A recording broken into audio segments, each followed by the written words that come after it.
মধ্যপ্রাচ্যের ইতিহাসে সবচেয়ে বড় ধাক্কাগুলোর একটি ইরানের সর্বোচ্চ নেতা আয়াতুল্লাহ আলী খামেনি নিহত। রাষ্ট্রীয় টেলিভিশন নিশ্চিত করেছে যুক্তরাষ্ট্র ও ইসরায়েলের যৌথ হামলায় তার মৃত্যু হয়েছে। দেশ জুড়ে শুরু হয়েছে 40 দিনের শোক, কিন্তু একই সঙ্গে শুরু হয়েছে প্রতিশোধের ঘোষণা।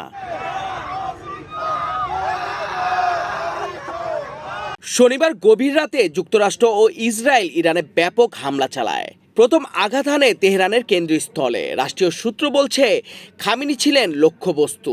রোববার ভোরে ইরানের রাষ্ট্রীয় টিভি নিশ্চিত করে 86 বছর বয়সী এই নেতা নিহত।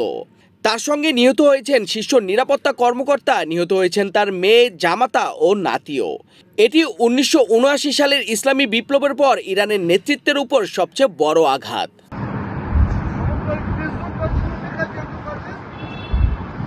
খবর ছড়িয়ে পড়তেই তেহরানের রাস্তায় লাখো মানুষের ঢল। অ্যাঙ্গেলা স্কোয়ারে লাখো লাখো মানুষ কালো পোশাকে জড়ো হতে থাকে। কারো হাতে ইরানের পতাকা, কারো হাতে খামেনির ছবি। রাষ্ট্রীয় সম্প্রচারে দেখা যায় মাশহাদের ইমাম রেজা মাজারে শোকাহত মানুষের কান্না। অনেকে অজ্ঞান হয়ে পড়েছেন। রাষ্ট্রপতি মাসুদ পেজেশকিয়ান ঘোষণা করেন 40 দিনের জাতীয় শোক এবং অতিরিক্ত 7 দিনের সরকারি ছুটি। ইরানের বিভিন্ন শহর সিরাজ, ইয়াসুজ, লোরেস্তানেও লাখো মানুষ রাস্তায় নেমে শোক মিছিল করেন।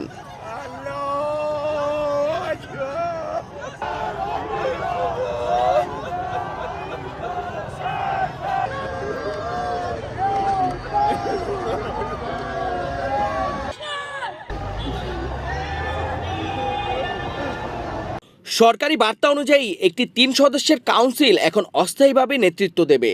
এই কাউন্সিলে থাকবেন রাষ্ট্রপতি, প্রধান বিচারপতি এবং গার্ডিয়ান কাউন্সিলের একজন। সর্বোচ্চ নেতা নির্বাচিত না হওয়া পর্যন্ত তারাই দায়িত্ব পালন করবেন। ইসলামিক রেভলিউশনারি গার্ড কর্পস ঘোষণা দিয়েছে ইতিহাসের সবচেয়ে ভয়ঙ্কর অভিযান চালানো হবে। তাদের দাবি 27টি মার্কিন ঘাঁটিতে হামলা চালানো হয়েছে।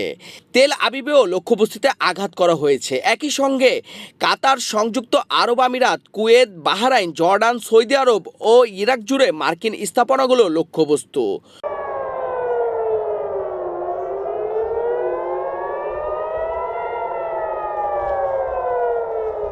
দোহা, দুবাই, মানামায় বিস্ফোরণের শব্দ শোনা গেছে। ইসরায়েলের সাইরেন বাজছে। রাষ্ট্রীয় সূত্র বলছে 24 প্রদেশে হামলায় অন্তত 201 জন নিহত। দক্ষিণ ইরানের মিনাবে একটি প্রাথমিক বিদ্যালয়ের হামলায় 148 জন নিহত, 95 জন আহত। এই সংখ্যা বাড়ছে।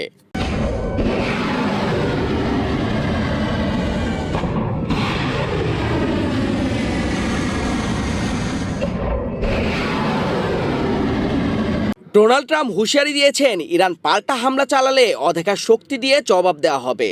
বিশ্লেষক হারলান উলম্যান বলেছেন, এটি যুক্তরাষ্ট্রের বড় কৌশলগত ভুল হতে পারে। নেতৃত্বে হত্যা সবসময় সমাধান আসে না।